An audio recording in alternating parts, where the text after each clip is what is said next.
Sholat itu boleh-boleh saja, terutama kalau ada tamu, supaya orang nggak curiga.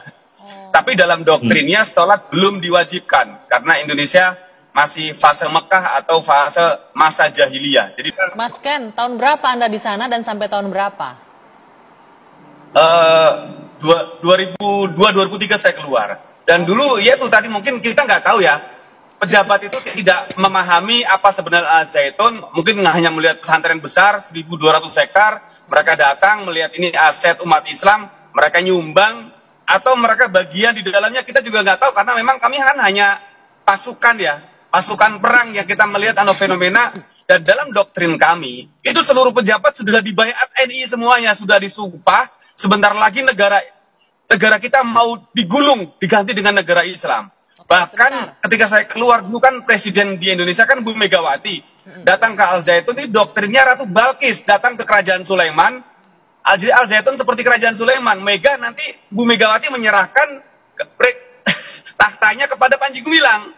Nah itu doktrin kepada kami dulu dan itu masuk. Bagaimana Anda bisa menerima doktrin itu? Ini kan nggak masuk akal begitu ya. Bagaimana brainwash itu terjadi di dalam pondok pesantren Al-Zaitun?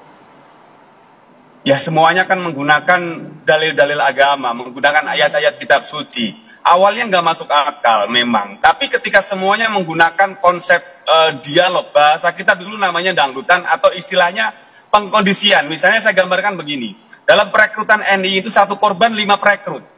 Jadi korbannya misalnya laki-laki, yang rekrut 5 perempuan cantik yang hobinya sama. Hobinya fotografi, kita siapkan perekrut yang 5 perempuan hobi fotografi.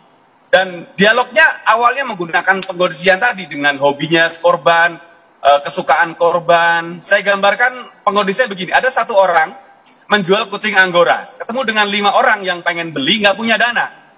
Disetting bahwa ini adalah anjing. Orang pertama bertanya yang mau beli, wih anjingnya bagus ya.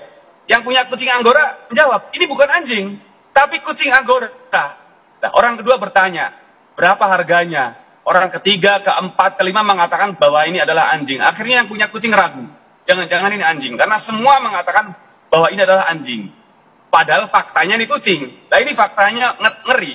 Hoax yang diulang terus-menerus akan tersugesti menjadi sebuah kebenaran. Nah di sana menggunakan seperti itu. Apalagi tadi doktrin tentang konsep masalah sholat lebih mudah. Sholat itu bukan dilarang, tapi belum diwajibkan. Karena menganggap negara Republik Indonesia itu masih Mekah. Hukumnya jahiliyah, Pancasila, Tauhid. Jadi sebelum negara Islam menang atas Republik Indonesia, itu belum diwajibkan sholat yang 5 waktu. Jadi tidak ada yang sholat 5 waktu, Mas Ken? Tidak ada yang sholat 5 waktu dalam pesantren itu? Sholat itu boleh-boleh saja, terutama kalau ada tamu, supaya orang nggak curiga. Tapi dalam doktrinnya sholat belum diwajibkan, karena Indonesia masih fase Mekah atau fase masa jahiliyah. Jadi belum tegak hukum Islam.